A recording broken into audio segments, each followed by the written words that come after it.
السلام علیکم۔ آج ہم بیان کرنے جا رہے ہیں نبی پاک صلی اللہ علیہ وسلم اور ایک اونٹ کا واقعہ۔ حضرت تمیم داری رضی اللہ عنہ نے فرماتے ہیں کہ ہم ایک بار حضور صلی اللہ علیہ وسلم کے بارگاہ اقدس میں حاضر تھے کہ ایک اونٹ بھاگتا ہوا آیا اور صلی اللہ علیہ وسلم کے سر انور کے پاس آ کر کھڑا ہو گیا، جیسے کان میں کوئی بات کہہ رہا ہو۔ آپ صلی اللہ علیہ وسلم نے فرمایا کہ اے اونٹ پرسکون ہو جا، اگر تو سچا ہے تو تیرا رب تجھے فائدہ دے گا، اگر تو جھوٹا ہے تو تجھے اس جھوٹ کی سزا ملے گی۔ جو ہماری پناہ میں آ جاتا ہے اللہ تعالی بھی اسے امان دے دیتا ہے، اور ہمارے دامن میں بنا لینے والا کبھی نامراد نہیں ہوتا۔ ہم نے عرض کیا، یا رسول اللہ صلی اللہ علیہ وسلم، یہ اونٹ کیا کہتا ہے؟ آپ صلی اللہ علیہ وسلم نے فرمایا، اونٹ کے مالکوں نے اسے ذبح کر کے اسے کھا لینے کا ارادہ کر لیا تھا تو یہ ان کے پاس سے بھاگ آیا ہے۔ تمہارے نبی صلی اللہ علیہ وسلم سے مدد مانگی ہے۔ ہم سب ابھی گفتگو میں مشغول تھے کہ اس اونٹ کے مالک بھاگتے ہوئے آئے۔ اونٹ نے ان کو آتے ہوئے دیکھا تو دوبارہ حضور صلی اللہ علیہ وسلم کے سر مبارک کے پاس کھڑا ہو گیا۔ اب آپ صلی اللہ علیہ وسلم کے پیچھے چھپنے لگا۔ ان کے مالکوں نے عرض کیا، یا رسول اللہ صلی اللہ علیہ وسلم، یہ ہمارا ہے، 3 دن سے ہمارے پاس سے بھاگا ہوا ہے اور آج یہ ہمیں آپ کی خدمت میں ملا ہے۔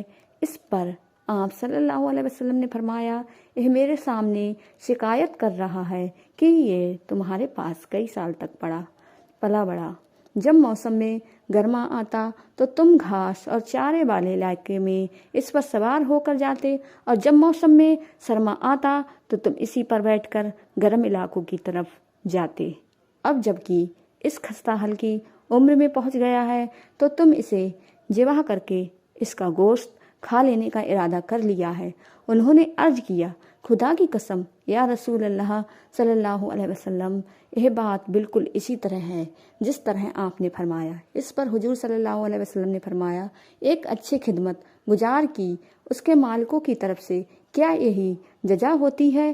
تو وہ عرض گزار ہوئے کہ یا رسول اللہ صلی اللہ علیہ وسلم، اب ہم نہ اسے بیچیں گے اور نہ ہی اسے ذبح کریں گے۔ اس کے بعد آپ صلی اللہ علیہ وسلم نے اس اونٹ کو کچھ درہم میں خرید لیا اور فرمایا کہ اے اونٹ، جا تو اللہ تعالیٰ کی رضا کی خاطر تو آزاد ہے۔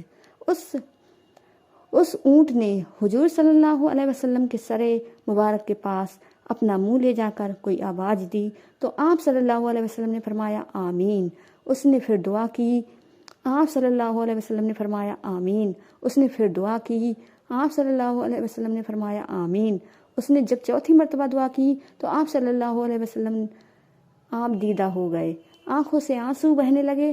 ہم نے عرض کیا، رسول اللہ صلی اللہ علیہ وسلم، یہ اونٹ کیا کہہ رہا ہے؟ آپ صلی اللہ علیہ وسلم نے فرمایا، اس نے پہلی دفعہ کہا، اے نبی، اے مکرم، اللہ آپ کو اسلام اور قرآن کی طرف سے بہترین جزا عطا فرمائے۔